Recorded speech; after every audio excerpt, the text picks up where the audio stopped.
2008년 나사는 거미는 무중력 상태에서 어떻게 거미줄을 만들까? 라는 흥미로운 의문을 가졌습니다. 그래서 거미 2마리를 국제우주정거장에 보냈습니다.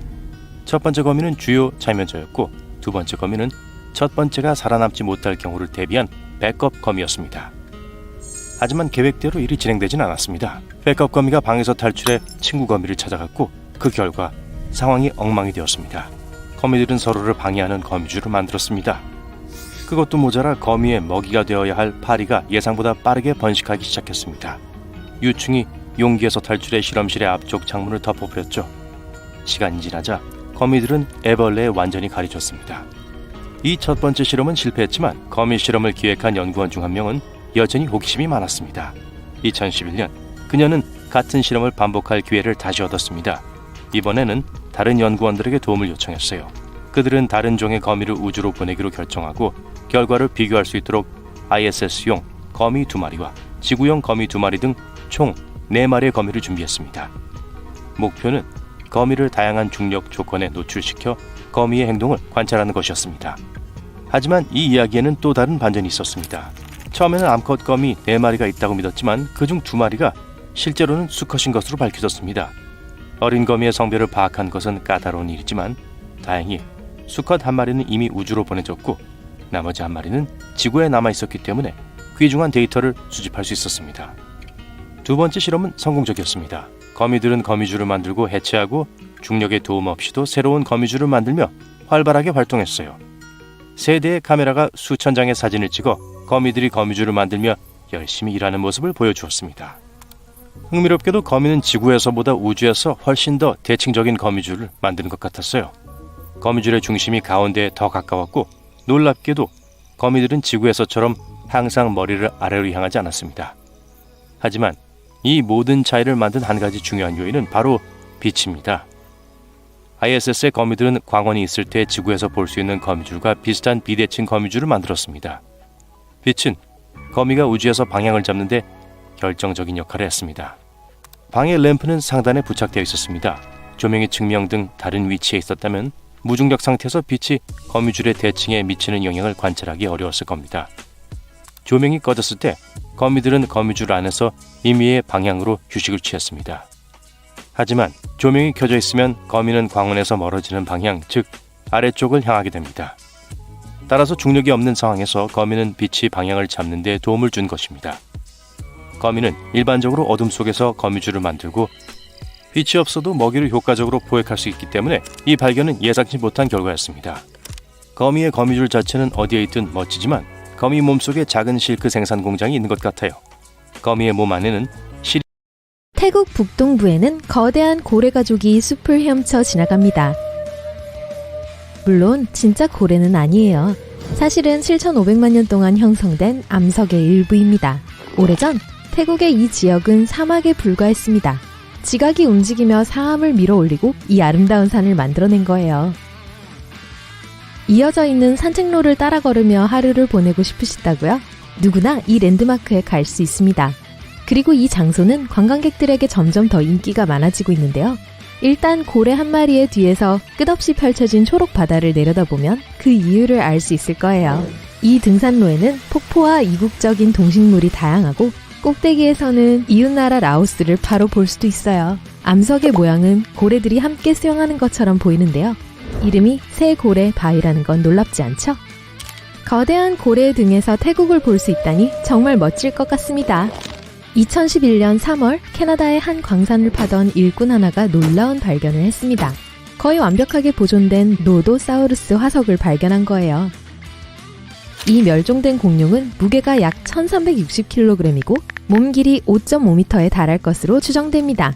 1억 1천만 년이 넘었지만 이 화석은 매우 잘 보존되어서 공룡의 육중한 갑옷과 비늘 같은 피부가 선명히 드러나 있습니다.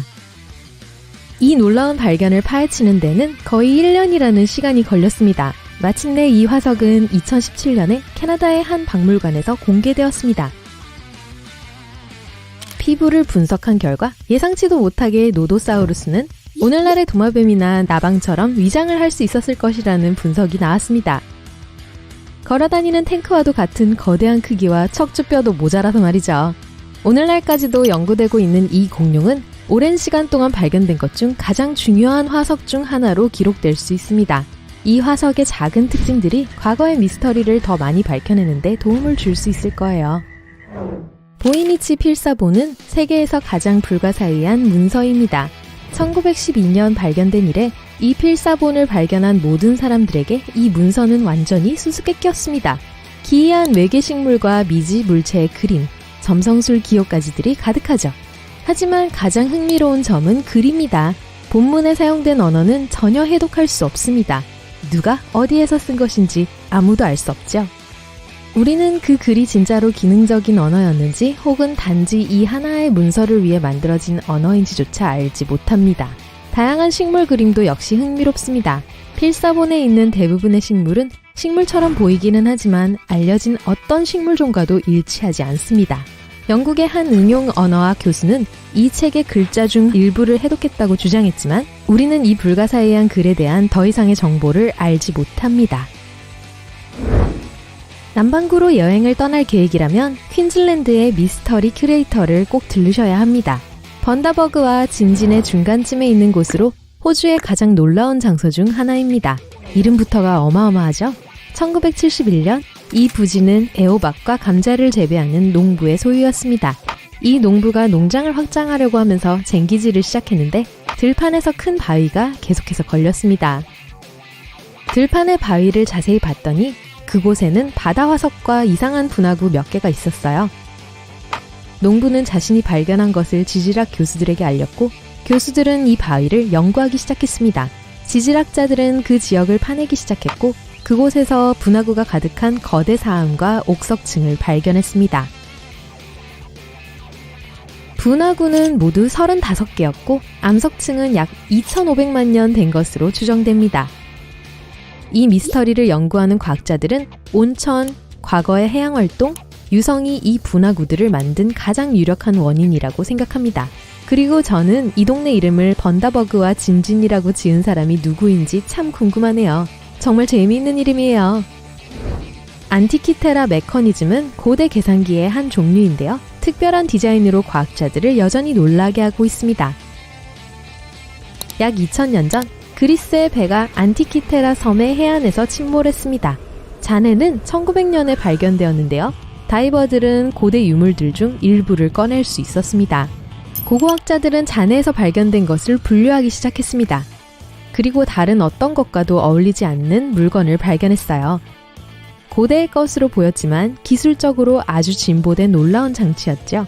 이 기계는 사용자가 시간과 별의 움직임, 일식, 달의 위상을 계산할 수 있었고 심지어 올림픽 같은 행사의 카운트다운을 놀라울 정도로 정확하게 셀 수 있는 계산기 역할을 했습니다.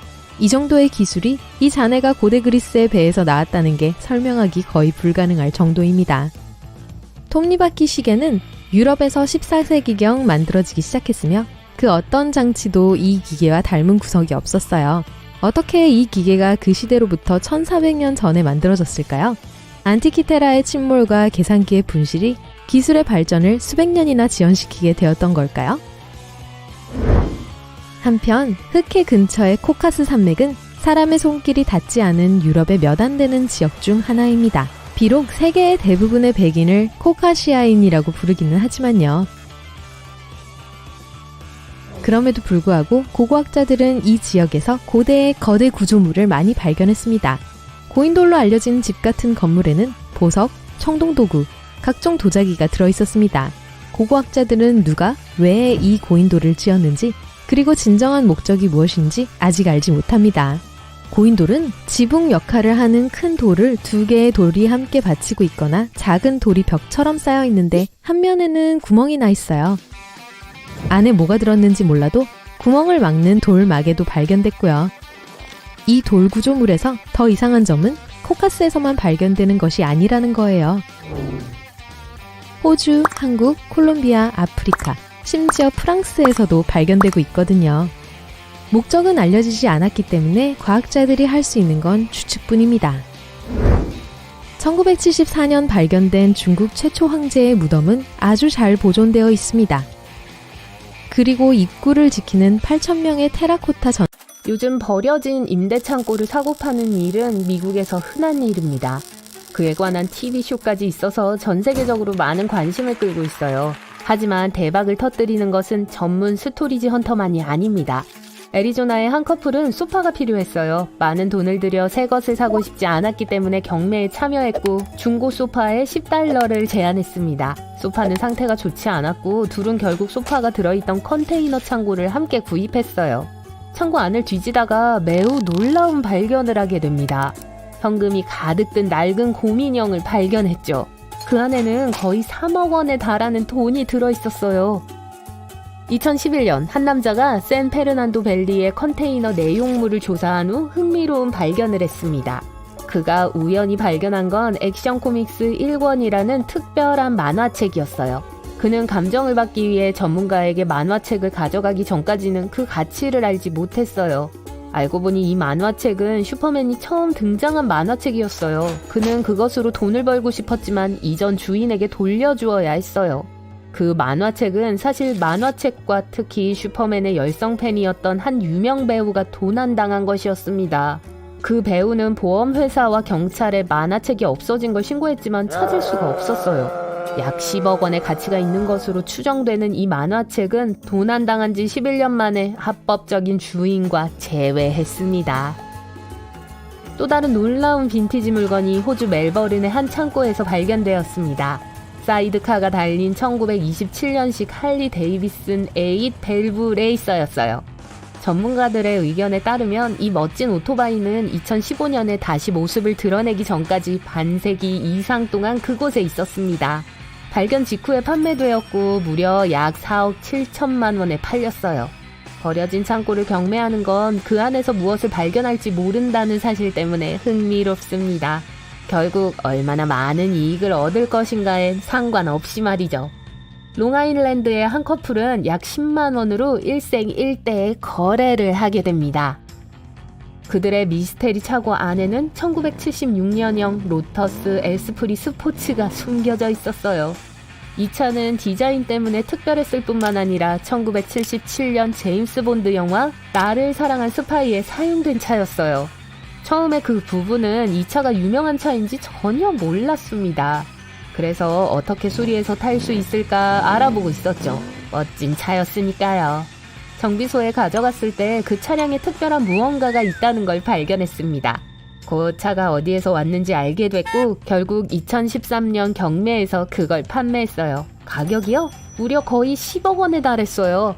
남부 캘리포니아의 어떤 사람은 2017년에 버려진 창고에서 놀라운 걸 발견했습니다.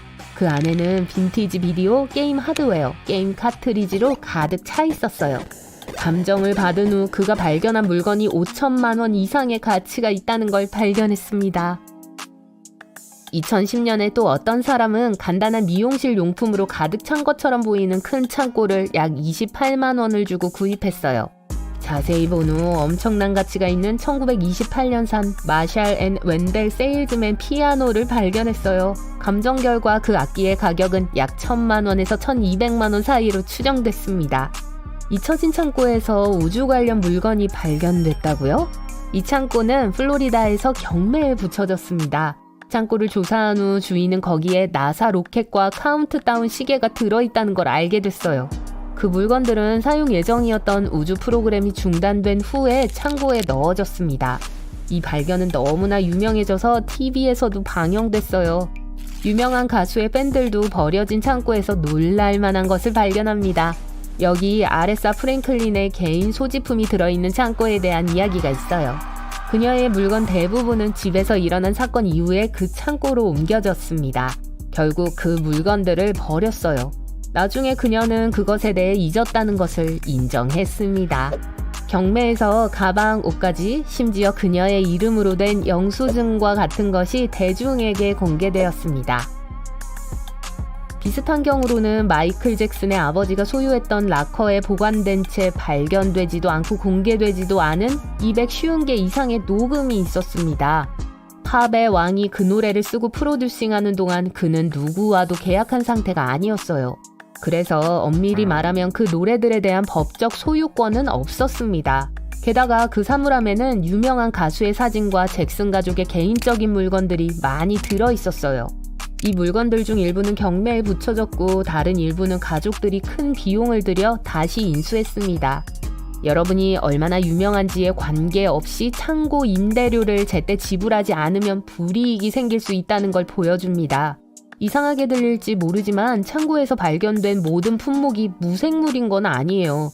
한 이야기에 따르면 한 남자가 정기적으로 창고를 방문하는 동안 계속해서 고양이를 우연히 발견했다고 합니다. 그는 고양이가 어떻게 그곳에 들어갔는지, 왜 계속해서 방문하는지 알 수 없어서 고양이를 집으로 데려갔어요.